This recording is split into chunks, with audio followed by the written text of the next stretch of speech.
اور self Reliance کی طرف جانا شروع ہو گئے، اور وہ اس چیز سے آزاد ہو گئے کہ ہم نے فارن ایڈ کے علاوہ سروائیو ہی نہیں کرنا.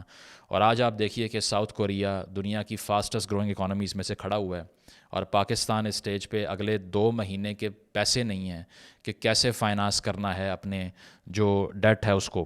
اس کے ساتھ ساتھ پاکستان نے اسی پیریڈ میں جب ساؤتھ کوریا نے $15 ارب لیا تھا، ہم نے اس سٹیج پہ $40 بلین لیا تھا. یعنی کہ تقریباً ڈبل سے بھی زیادہ پیسے ساؤتھ کوریا سے پاکستان نے بائے کیے، لیکن بنایا کیا؟ کچھ بھی نہیں.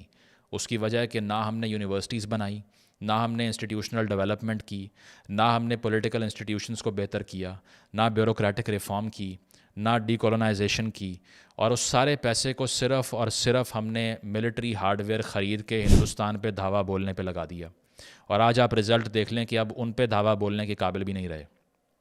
اگر تو آپ کے پہلے 5-6 ڈیکیڈز کی فارن پالیسی کا مقصد صرف یہ تھا کہ دنیا کے نقشے سے ہندوستان کو ختم کرنا ہے، تو آج تو آپ ٹاٹا کمپنی کو ختم نہیں کر سکتے، باقی تو سب بہت دور کی بات ہے. آج تو آپ ان کی ایک سٹیٹ کے ریونیو کے برابر پیسے نہیں کما پا رہے.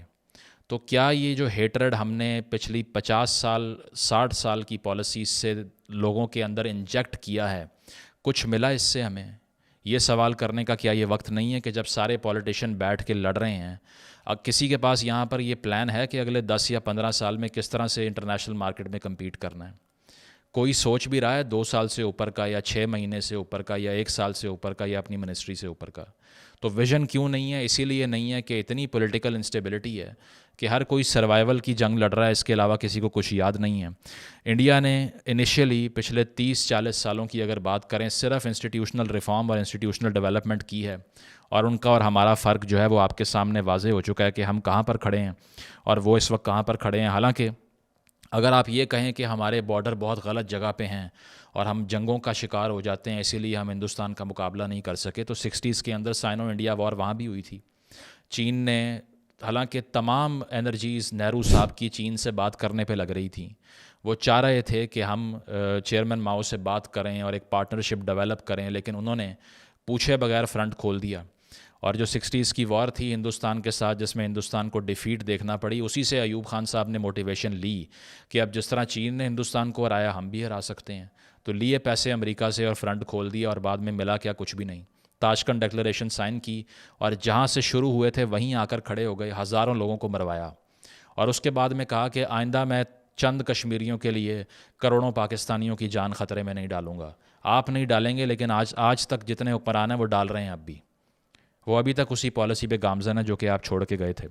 اس کے علاوہ 80s کی دہائی میں جب ہم امریکہ سے پیسے لے کے ضیاء صاحب کے انڈر اپنی جیب میں بھر کے افیون وہاں سے امپورٹ کروا رہے تھے افغانستان سے غالباً، اور ساتھ ساتھ کلیشنکوف وہاں سے آ رہی تھی، یہاں پر کیمپ سیٹ کیے ہوئے تھے ریڈیکلائزیشن کے کہ وہاں جا کر جہاد کرنا ہے، افغان بھائیوں کی مدد کرنی ہے. اصل جو مقصد تھا وہ ڈالر کمانا تھا.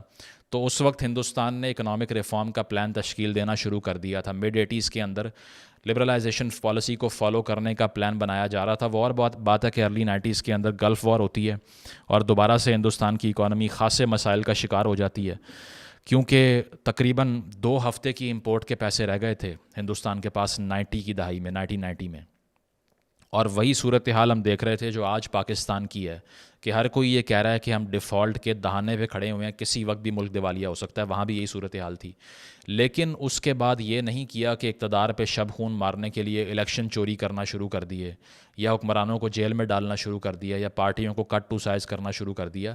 ادھر بیٹھ کر یہ سوچا کہ آگے کنٹری کی سمت کیسے طے کرنی ہے، ڈائریکشن کیسے طے کرنی ہے. اور ہم جو اس سٹیج پہ سوچ رہے ہیں وہ آپ ابھی کوئی چینل آن کر کے سن لیجئے کہ ہمارے یہاں پہ نیشنل ڈسکورس اس وقت کیا ہو رہا ہے.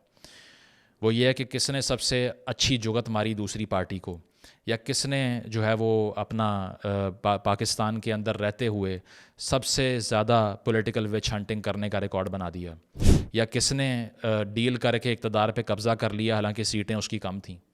2018 میں زیادہ دھاندلی ہوئی تھی الیکشن میں یا 24 میں ہوئی ہے؟ یہ ڈسکورس ہے نیشن کا اس وقت.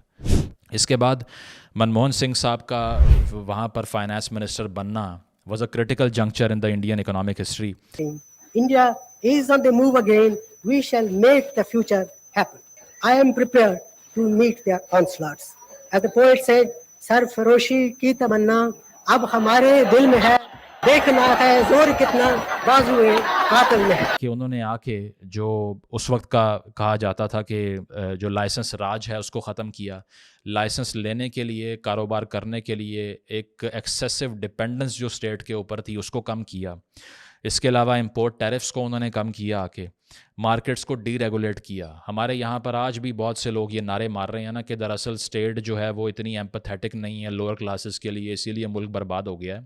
تو ہندوستان کا تو جو سکسیس کا سیکرٹ ہے وہ اس سے اپوزٹ ہے. وہاں جتنے کنگلومریشن ہوئی ہے، جتنے بڑے کاروبار ایکسپینڈ کیے ہیں، جتنے بلینئرز بنے ہیں، اتنی اکانومی نے گرو کی ہے. پاکستان کے پاس اس سٹیج کے اوپر کوئی ایک بھی یونیکارن فرم نہیں ہے. یونیکارن فرم کیا ہوتی ہے؟ جو ٹیکنالوجی کمپنی یا پھر اسٹارٹ اپس ہوتے ہیں جو کہ ملٹیپل بزنس اون کرنا شروع کر دیتے ہیں. ہندوستان میں اس وقت 113 یونیکارن کمپنیز ہیں جو کہ $1 ارب سے زیادہ کی نیٹ ورتھ رکھتی ہیں. پاکستان میں ایک بھی نہیں ہے. جو 2 سے 3 بات کی جاتی ہے وہ پاکستانی ہے جو کہ اوورسیز ہیں. اس کے علاوہ پاکستان کے اندر ایئر لفٹ ایسی کمپنی تھی ریسنٹ ہسٹری کے اندر 2022 میں کہا جا رہا تھا کہ یہ پہلا یونیکارن بنے گا، بند ہو گئی، بینکرپٹ ہو گئی. اس کی وجہ یہ ہے کہ لوکل مارکیٹ میں ریگولیشن اتنی زیادہ ہے، حکومت کے اوپر ڈپینڈنس اس نوعیت کی ہے کہ ہر کسی کو کھلائے بغیر تو آپ چل نہیں سکتے. آپ کو پتہ نہیں ہے کہ میں نے لاجسٹکس اگر بک کروائی ہیں تو کل پیٹرول کا ریٹ کیا ہوگا. آپ کو یہ نہیں پتا کہ گیس کا ریٹ کیا ہوگا اگر میں فیکٹری کھول رہا ہوں تو. آپ کو یہ بھی نہیں پتا کہ گیس آئے گی بھی یا ملے گی بھی یا نہیں ملے گی. تو پھر کون یہاں پر انویسٹمنٹ کرنے کے لیے آئے گا؟ اگر 5 مرلے کا پلاٹ بھی لینا ہو نا تو ہم جا کر پہلے یہ سرچ کرتے ہیں کہ جس جگہ پہ لے رہے ہیں وہاں پر انسٹیبلٹی تو نہیں ہے، وہاں پر کوئی میری فائل تو نہیں فیک بنا کے کوئی اور کریٹ کر کے دعوے دار بن جائے گا کاروبار کا. دیکھتے ہیں نا. تو کیا پورے ممالک یہ نہیں دیکھتے ہوں گے کہ کہاں پہ آ کے انویسٹمنٹ کرنی ہے؟ کیا یہ جو بگ بزنسز ہیں یہ پہلے انالیسز نہیں کرتے ہوں گے مارکیٹ کا کہ کیا یہ مارکیٹ فیوریبل ہے انویسٹمنٹ کے لیے یا نہیں ہے؟ یہی صورتحال ہمارے ملک کو کھا رہی ہے. اس کے علاوہ منموہن سنگھ کی جو میں بات کر رہا تھا، ٹیکسز کو کم کیا انہوں نے. ہمارے یہاں تو صرف ٹیکس بڑھنے کی خبر آتی ہے کیونکہ M D I M F directly Pakistan کی اکانومی کو چلاتی ہیں. ہندوستان میں تو ایسا نہیں ہے. ہم تو ابھی تک اپنی سوورینٹی کی وہی ڈیفینیشن ذہن میں رکھتے ہیں کہ اگر بارڈر پہ سپاہی کھڑے ہوئے ہیں تو ہم سیف ہیں. حالانکہ بات اب بارڈر سیکیورٹی کی رہی ہی نہیں ہے. اب economic sovereignty is every thing. اگر آپ کا ملک دیوالیہ ہو چکا ہے تو آپ کے چاہے فوجوں کے انبار بھی لگے ہونا کوئی سیفٹی نہیں ہے. اس کی وجہ یہ ہے کہ جب آپ فائنانس نہیں کر سکتے گورنمنٹ کے پبلک انسٹیٹیوشنز کو تو ملک نہیں چل سکتا. اٹامک بام کا آپ نے ٹیسٹ کر کے اپنے پاس رکھے ہوئے ہیں لیکن کیا اس سے کسی کا پیٹ بھر رہا ہے؟ یہ پوچھ لیجئے. کیا جاپان یا جرمنی کے پاس اٹامک بام یا نیوک ہے؟ نہیں ہے. اور دنیا کی ٹاپ 5 اکانومیز میں سے وہ ایک ہے. اور ہندوستان بھی جلد ان کو اوورٹیک کرنے والا ہے 2028 میں according to all estimates possible. اس کے ساتھ ساتھ اگر آگے چلیں تو 1991 کی یہ جو ریفارم جو منموہن سنگھ صاحب کے انڈر ہوئی مارکیٹ لبرلائزیشن کی اور گلوبلائزیشن کی، 92 سے 2005 تک ہندوستان میں ایک انقلاب کی صورتحال تھی، لٹرلی اے ریولوشن. اس کی وجہ یہ ہے کہ یہ تقریباً 13 سال بنتے ہیں. اس 13 سال کے عرصے میں 1991 میں ہندوستان کا جو جی ڈی پی تھا وہ $260 بلین تھا. لیکن اگلے 13 سالوں کے اندر جو فارن ڈائریکٹ انویسٹمنٹ تھی اس پہ 316% کا اضافہ ہوا. 316% increase in FDI which is an economic revolution in the making. اور بعد میں اسی ہندوستان کو 2018 میں ہم نے $2.3 ٹریلین کے جی ڈی پی کے ساتھ دیکھا ہے. تو 1990 میں $266 بلین اور 2018 میں $2.3 ٹریلین کے جی ڈی پی پہ کیسے پہنچے؟ یہ ریفارم کر کے اور اکنامک سیریسنس سے پہنچے. اس کے ساتھ ساتھ اگر بات کی جائے پاکستان کا یہ جو سارا پیریڈ تھا 1990s کا جس میں ہندوستان میں ریولوشن آ رہا تھا، تو ہم یہاں IJI بنوا رہے تھے. ہم نواز شریف صاحب کو IJI کے تھرو پیسے بٹوا کے وزارت عظمیٰ کے چیئر پہ بٹھا رہے تھے.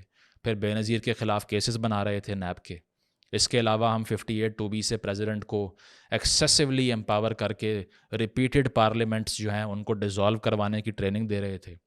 پھر جب کچھ نہیں چلا تو 99 میں مشرف صاحب نے کہا کہ آپ ساری دفعہ ہو جائے میں آ جاتا ہوں، اور کو کر کے انہوں نے اوورٹیک کر لیا. یہ کر رہے تھے اس ٹائم پہ جب ہندوستان ایک ڈفرینس میک کر رہا تھا اس پیریڈ کے اندر. I think the last chance that we had to formally engage with India وہ تبھی تھا جب واجپئی صاحب کو لاہور بلایا تھا. وہی لاسٹ مومنٹ تھا. اس کے بعد یہ ٹرین یہ بس جو ہے وہ ہم نے مس کر دی ہے. اس کی وجہ یہ ہے کہ اگر آپ اسی کولڈ وار مینٹیلٹی میں پڑے رہیں گے تو اس سے ملے گا کیا؟ آپ کو یہی ملے گا کہ دشمنی تو بہت ہوگی, گالیاں تو بہت دینی آئیں گی, دانت کھٹے کر دیں گے, دانت توڑ دیں گے, یا پھر طبق روشن کر دیں گے, یہ میڈیا میں لینگویج یوز ہوتی ہے.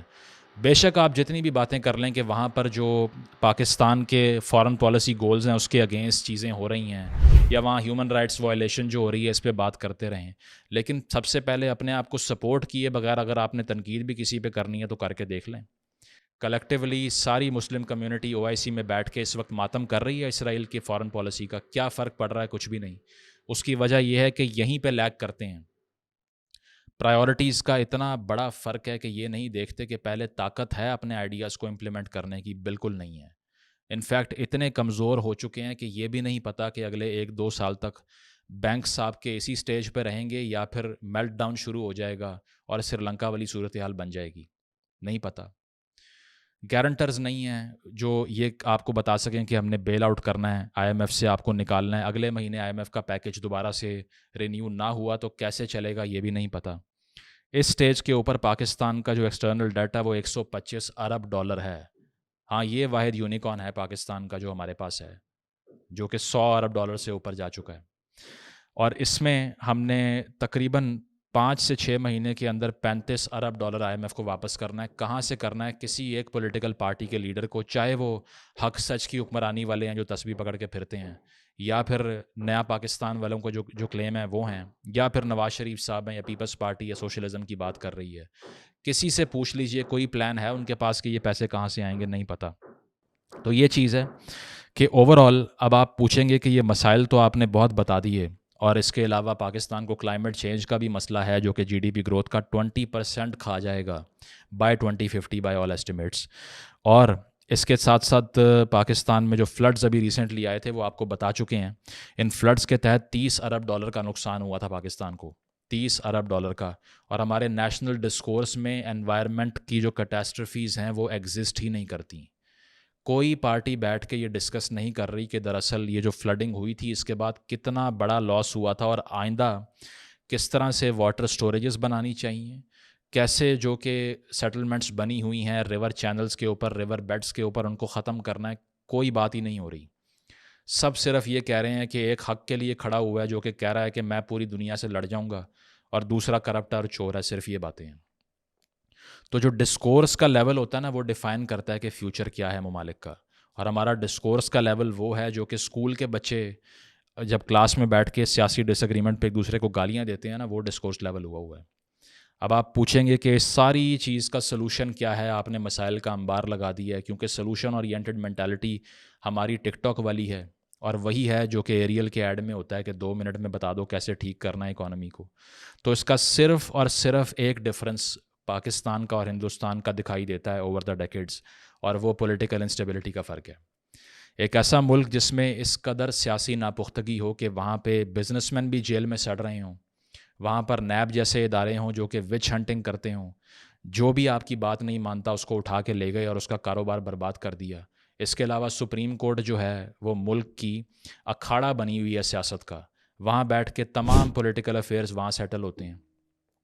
ثاقب نثار صاحب ڈیم بنانے کے لیے آ رہے تھے, PKLI کو وہ برباد کر رہے تھے, اسپتال وہ چلنے نہیں دے رہے تھے. اس کے علاوہ کراچی کے اندر ملٹیپل بزنسز کو اسی جوڈیشری کے ادارے نے برباد کر دیا صرف پرسنل بائس کی وجہ سے. اس کے علاوہ اسٹیبلشمنٹ کا پالیٹکس میں میڈل کرنا, ریپیٹڈلی بزنس کو ریگولیٹ کرنے کی کوشش کرنا جو ان کی ڈومین میں نہیں آتا. اس کے علاوہ سیاسی پارٹیوں کا کاروباری افراد کے ہی خلاف ہو جانا کیونکہ ان کی پولیٹیکل لائلٹی کسی اور پارٹی کے ساتھ ہے. یہ دیکھ لیجئے اس سے کیا ہوتا ہے. تو یہ آپ کو بتاتا ہے کہ جب تک پاکستان میں پولیٹیکل انسٹیبلٹی ختم نہیں ہوگی صرف اور صرف بربادی ہو سکتی ہے. آپ 1000 گالیاں دے لیجئے ہندوستان کو, لیکن ان سے کمپیٹ کرنے کا اس پوائنٹ کے اوپر سوچنا بھی ناممکن ہو چکا ہے. اگر آپ نے ان سے کچھ نہ کچھ حاصل کرنا ہے نا لڑائی کر کے, تو وہ اکانومی کے میدان میں ہو سکتی ہے. اگر آپ نے کوئی لیسن لینا ہے ہندوستان کی ڈیموکریسی سے تو وہ یہ ہے کہ اس کو چلنے دیجئے. وہ یہ ہے کہ مینڈیٹ چاہے کسی فنڈامنٹلسٹ پارٹی کو ملے, وہ چاہے کسی لبرل پارٹی کو ملے یا کسی بھی شخصیت کو ملے, اسی بیلٹ سے اس کو نکالنے کا راستہ ہے, اس کے علاوہ کوئی نہیں ہے. عمران خان صاحب کی حکومت جس طرح گری, پہلے نواز شریف صاحب کی حکومت گری, گیلانی صاحب کو ڈسکوالیفائی کیا. پچھلی 2 ڈیکیڈز میں جب ہم نے سیاسی حکومتوں کو چلتا کیا ہے, مارکیٹ نے سفر کیا, انویسٹمنٹ کم ہوئی ہے, اس کے علاوہ ٹیررزم جو آپ نے پاکستان کے اندر ایک آرکسٹریٹڈ مینٹالٹی پچھلے 6 دہائیوں کے اندر جو آپ نے فارن پالیسی اپنی اتنی ریڈیکل بنائی ہے کہ اس سے آدھا نارتھ آپ کا ویپنائز ہو چکا ہے، اس کے تحت یہاں کون انویسٹمنٹ کرنے کے لیے آئے گا؟ جب بھتے کی پرچی آ جائے گی، جب دھمکیاں ملیں گی، جب گلی گلی میں سوسائڈ اٹیکس ہوں گے، دھماکے ہوں گے۔ تو سب سے بڑی چیز یہ ہے کہ ایک سیکولرائزیشن اور لبرلائزیشن چاہیے سوسائٹی کی، گورنمنٹس کی، اور ڈیموکریٹائزیشن چاہیے۔ اگر تو اسٹیبلٹی نہیں آتی سیاسی میدان کے اندر تو پھر آپ مفتاح اسماعیل لے آئیں یا اسحاق ڈار لے آئیں یا عاطف میاں لے آئیں یا کوئی بھی لے آئیں، ویسے وہ تو آ نہیں سکتا نا، کیونکہ اس کا تو سیکٹ ہی ایسا ہے جو ہمیں قابل قبول نہیں ہے۔ جس کمپنی کی ہم بات کر رہے ہیں، جس سے ہم نے یہ آرگیومنٹ شروع کیا، ٹاٹا گروپ، اس کو جو اون کرتے ہیں وہ زورواسٹرین ہیں اور پارسی ہیں۔ وہ کسی نے مذاق سے لکھا ہوا تھا اس پوسٹ کے انڈر کہ اگر پاکستان میں ہوتے تو کسی مذہبی کیس میں جیل میں سڑ رہے ہوتے۔ یہ تو معاشرے کی صورتحال ہے کہ یہاں پر کیا کوئی ڈائیورسٹی ایگزسٹ کرتی ہے؟ ہندوستان کے اندر ایک مائنورٹی گروپ سے ایک بندہ اٹھ کے سب سے بڑا بزنس اونر بن جاتا ہے، اور ہم نے دیکھا کہ ابھی ریسنٹلی ایئر انڈیا جو کہ ٹاٹا گروپ ہی اون کرتا ہے، اس نے امریکہ کو 10 لاکھ نوکریاں فراہم کی ہیں۔ یہ میں نے پہلے بھی ڈسکس کیا تھا، 2022 کی بات کر رہا ہوں، اور 220 ایئر کرافٹس کا آرڈر دیا ہے جو تاریخ کا دوسرا سب سے بڑا آرڈر ہے۔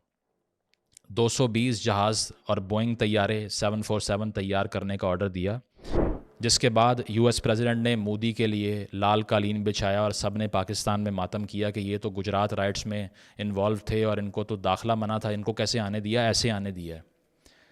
$45 بلین ان کی جیب میں جا رہا تھا، اس لیے کارپٹ بچھایا انہوں نے، اور آپ کو فون نہیں کیا 2 سال تک۔ عمران خان صاحب چیختے ہوئے چلے گئے اقتدار سے۔ تو بات یہ ہے کہ پولیٹیکل اسٹیبلٹی لانی پڑے گی، جس ادارے کا جو کام ہے اس کو وہ کرنا پڑے گا۔ یہاں پر بزنس اونرز کو پروٹیکشن دینی پڑے گی، نیب جیسے اداروں کو ختم کرنا پڑے گا، اور سب سے بڑی بات یہ ہے کہ اگر کسی کو آپ نے نکالنا ہے، کوئی ناقابل قبول ہے، تو وہ بیلٹ سے کرنا پڑے گا، تبھی ایک ترقی کی سمت میں چل سکتے ہیں۔ ادروائز تو آپ بھول جائیے کہ پاکستان اگلے 2 سے 3 سال کے فائنانسز بھی مینج کر سکے۔ Thank you.